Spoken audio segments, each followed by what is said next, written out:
Okay, we are speaking with Craig Strain from Pickpocket. Craig, welcome to the show. Thanks, Adam. How's things? Things are pretty good, I must say. It's a bit chill right now. I feel like I'm on a bit of a holiday, which gives me some headspace for creative stuff. That's a plus. Are you in a similar position, or how are things for you? Yeah, to some extent.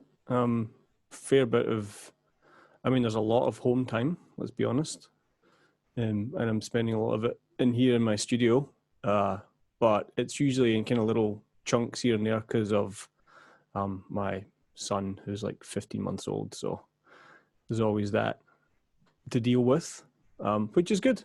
Lots of kind of family time and dad time. But yeah, definitely been getting stuck into a lot of ISO jams and writing and video stuff. So you're trying to keep busy. Yeah, I've jumped in on a few ISO jams, but not too many. Some of them I started and they didn't sort of go anywhere. But some of the ones you've been involved with have gone absolutely viral. They've been fantastic, and layers and layers and layers keep getting added. I know, it's like I'm glad I get in there early with, after the drums or the keys, I put some bass down, because otherwise, I don't know, it just it's crazy trying to fit in. I guess it helps being an essential part of the rhythm section. You don't really tend to come in last. Yeah, Mm. yeah, essential. I'm an essential service. Bass is an essential service. That's I right. agree. So we're here to talk about Pickpocket's new album. And how long have you been putting this together for? We started recording the rhythm tracks last March, so over a year. It's not too long in the grand scheme of things. It's not too long. I did have I did have thoughts of getting it out by the end of last year, but things in the Pickpocket camp, things just take way longer than I would want, but that's just the way it is. When there's 8 guys to coordinate and budgets and becoming a dad and all this kind of stuff, it's like, well, there's no record company there, beating down the door going, we need this album done in the next 6 weeks. So you just kind of do it while I can. So we did the rhythm tracks all live last March, and then a couple of months later I booked another studio to do the horns in. So we did the horns as like a separate day, which was an epic day. I don't know how the guys managed it. It was like 8 hours pretty much back to back horn takes. That's hard for horns because your embouchure wears out. Yeah, but they did a great job. We had a couple of guest horn players come along as well. We got Steve Allen and James Bowers on trombone. Great. To Amazing. augment the section, because Alex Howroyd, who wrote a bunch of the horn parts for this album, he kind of scored it for a lot of it for kind of 5 horns. So Yeah, it's good to get different players, like not just have the one horn player overdub a bunch of things. Yeah, Just to get those slight variations in the performance, Yeah, and we're lucky in Pickpocket in that it kind of a really flexible with the three core guys, Alex, Miles, and Brett. We could have, Barry tenor and flugel, or like Alex plays trumpet as well as sax. So it's a very flexible lineup, which is cool to write for. We could have like flute, flugel, and tenor or whatever. So Yeah, have you got some flute solos on this record? no flute solos on this record, no. Oh, that's a shame. I was going to ask about special guests. So you've had Niels Landgren on a track previously. Did you hit up any international people for this time around? I didn't this time around, no. There's not as much in the way of kind of soloing, I guess, maybe on this album. There's a few here and there, but no, this one was all just in-house, really. I didn't get any guests along this time. That's sort of tied into my next question, which was, is there like a stylistic progression from this album as opposed to the last one? Or do you kind of have a kind of Pickpocket formula that you write to? Good question. This one was really just I had dug through a bunch of older ideas and stuff like that, and some new ones as well, and maybe things that I would think this isn't really a Pickpocket song because it's too just kind of it's just like a straight up funk riff, or this one's it's just a bit too chilled or it doesn't really go anywhere. And I kept on coming back to a bunch of these ideas, and I thought, well, if I keep coming back to them, must be something there. So I worked hard to flesh them out, and I was just like, there's something in here. So in terms of a progression, I'd say it's definitely you can definitely trace the progression from Sojourn to Permutations to this new album called Refraction. But I'd say this one's maybe a little bit more to the point. There's not as much kind of not fluff, but it's like each track's definitely its own character. Mm-hmm. And why did you decide to call this one Refraction? Well, one of the tracks on the album was called Refraction, and just that idea of like a single source, i.e., me, and then it hits something, be it a prism or water or whatever, and it gets refracted. It's kind of like what it's like with the band. I have an idea, and then take it into the band or send it to guys, and it comes out,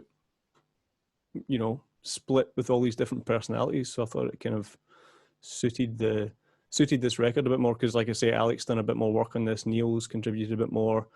There was a bit more collaboration between the guys in the band and myself. Yeah, I love that.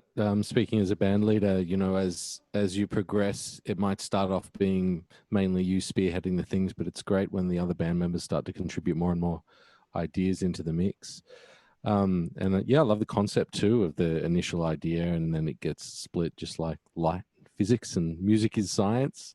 Exactly. We're all just vibrations, man. Yeah, man. So what can you tell us about the new single? So the new single is called How Bout It? And it's basically just a kind of fun, cheeky, funky song that made me think of just being the phrase for me, how about it, comes from like when you were at school disco and your friend would go up to the girl that you fancied, and he would say, my pal really fancies you, so how about it? Just that like cheeky, innocent, no idea how to do these kind of social interactions and stuff like that. And so I wanted to write something that had that playfulness in it. So the guitar melodies kind of got that kind of cheeky vibe, I feel. Yeah, it's got a nice angular Schofield kind of vibe to me. Yeah, I was definitely going for a bit of a kind of, like a Sco or maybe a kind of Oz Noy kind of angular guitar thing. Yeah. And the tempo is great too. It's like slow, funky. I love that about Pickpocket, that you guys aren't afraid to go for the slower tempos. There's some bands that they're always trying to do this like up tempo funk all the time, like dance, dance, dance. And I love those slow jams like Anti-Love Song by Betty Davis and tracks like that are just like real deep. And we're both fans of News, the Prince album, and the way that starts off on the first track just sits in that real slow pulse for about 10 minutes. Exactly. Yeah. It was actually it was kind of a bit of a tricky tempo to record that one at, because the feels also, it's kind of a little bit shuffle but not full shuffle, and so there's a lot of space. Those subdivisions get further apart the slower you play. So that was one of the reasons why I wanted to do rhythm section tracked live, so we could try and lock in those feels as much as possible and have that conversation as we were recording it, instead of ending up with a drum track that's like, that's not the feel or whatever.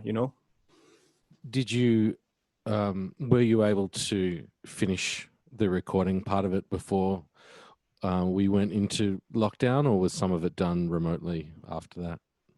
Yeah. So I mean, this was all recorded 2019, March 2019, in July 2019, and then I did a bunch of overdubs here at my home studio Recorded a bunch of percussion, a bunch of the keyboard stuff. We borrowed a Juno from the studio, and Andy did a bunch of his keyboard tracks here.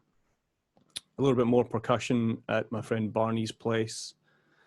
So pretty much all the tracking was wrapped up by 3/4 of the way through last year, and then it was mixing time.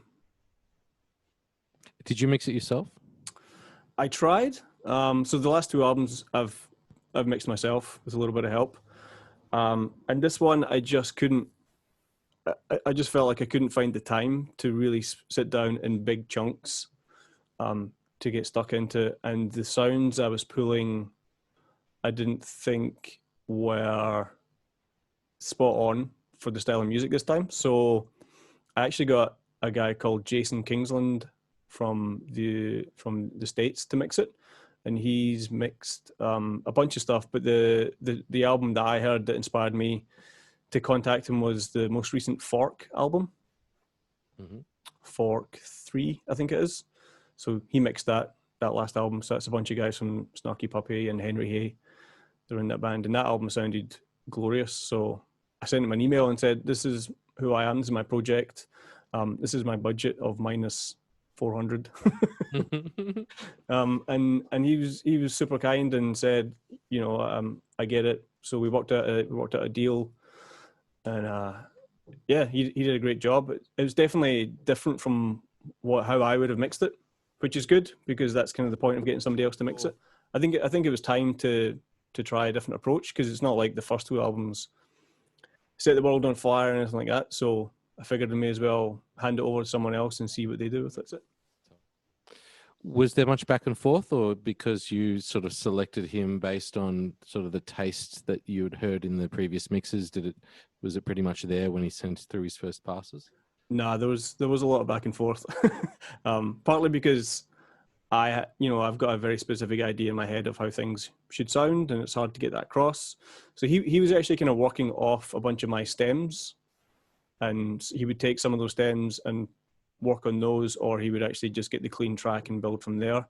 So there was a lot of back and forth, and then we set up a couple hours where he could actually stream the session from his studio, and I could listen in real time and go, all right, can we try this on the drums? And he would change it like in his Pro Tools session, and I could hear it in real time.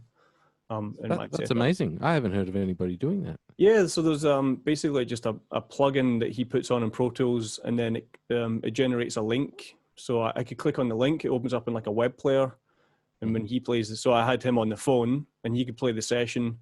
He could make a change and go, all right, what about this? So that was really good in terms of just getting the final tweaks.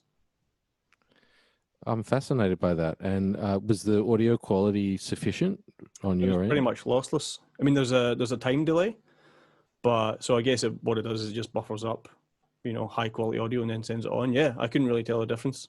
Wow. My God. Amazing. Man. All right, Craig, take it easy, buddy. You too. See ya. See ya, bye.